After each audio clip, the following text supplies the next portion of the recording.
ಮೇಕೆದಾಟು ಯೋಜನೆಗೆ ಕೇಂದ್ರದ ಸ್ಪಷ್ಟನೆ, ತಮಿಳುನಾಡು ಒಪ್ಪಿಗೆ ಕಡ್ಡಾಯವಲ್ಲ. ಮೇಕೆದಾಟು ಯೋಜನೆಗೆ ಸಂಬಂಧಪಟ್ಟಂತೆ ರಾಜ್ಯಸಭೆಯಲ್ಲಿ ಕೇಳಲಾದ ಪ್ರಶ್ನೆಗೆ ಕೇಂದ್ರ ಜಲಶಕ್ತಿ ಸಚಿವಾಲಯ ಸ್ಪಷ್ಟನೆ ಕೊಟ್ಟಿದೆ. 2018ರ ಸುಪ್ರೀಂ ಕೋರ್ಟ್ ತೀರ್ಪಲ್ಲಿ ಕಾವೇರಿ ನದಿಗೆ ಅಡ್ಡಲಾಗಿ ಯಾವುದೇ ನಿರ್ಮಾಣ ಕೈಗೊಳ್ಳೋಕೆ ಕರ್ನಾಟಕ, ತಮಿಳುನಾಡು, ಕೇರಳ ಹಾಗೂ ಪುದುಚೇರಿಯ ಒಪ್ಪಿಗೆ ಪಡಿಬೇಕು ಅಂತ ಎಲ್ಲಿಯೂ ಉಲ್ಲೇಖಿಸಿಲ್ಲ ಅಂತ ಕೇಂದ್ರ ಸರ್ಕಾರ ತಿಳಿಸಿದೆ.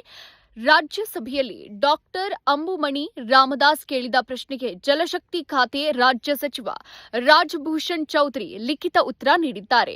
ಉತ್ತರದಲ್ಲಿ 2018ರ ಫೆಬ್ರವರಿ 16ರ ಸುಪ್ರೀಂ ಕೋರ್ಟ್ ಆದೇಶದಲ್ಲಿ ಕರ್ನಾಟಕಕ್ಕೆ ಇತರೆ ಕೆಳಹರಿವು ರಾಜ್ಯಗಳ ಅನುಮತಿ ಕಡ್ಡಾಯ ಅಂತ ಹೇಳಿಲ್ಲ ಅಂತ ಸ್ಪಷ್ಟಪಡಿಸಲಾಗಿದೆ.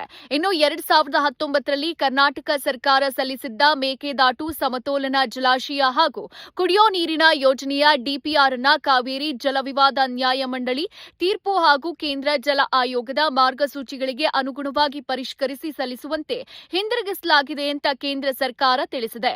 ಈ ಮೂಲಕ ಮೇಕೆದಾಟು ಯೋಜನೆಗೆ ಸಂಬಂಧಪಟ್ಟಂತೆ ತಮಿಳುನಾಡಿನ ಒಪ್ಪಿಗೆ ಕಡ್ಡಾಯ ಎಂಬ ವಾದಕ್ಕೆ ಕೇಂದ್ರ ಸರ್ಕಾರ ರಾಜ್ಯಸಭೆಯಲ್ಲಿ ಅಧಿಕೃತ ಸ್ಪಷ್ಟನೆ ನೀಡಿರುವುದು ಗಮನಾರ್ಹ ಬೆಳವಣಿಗೆ.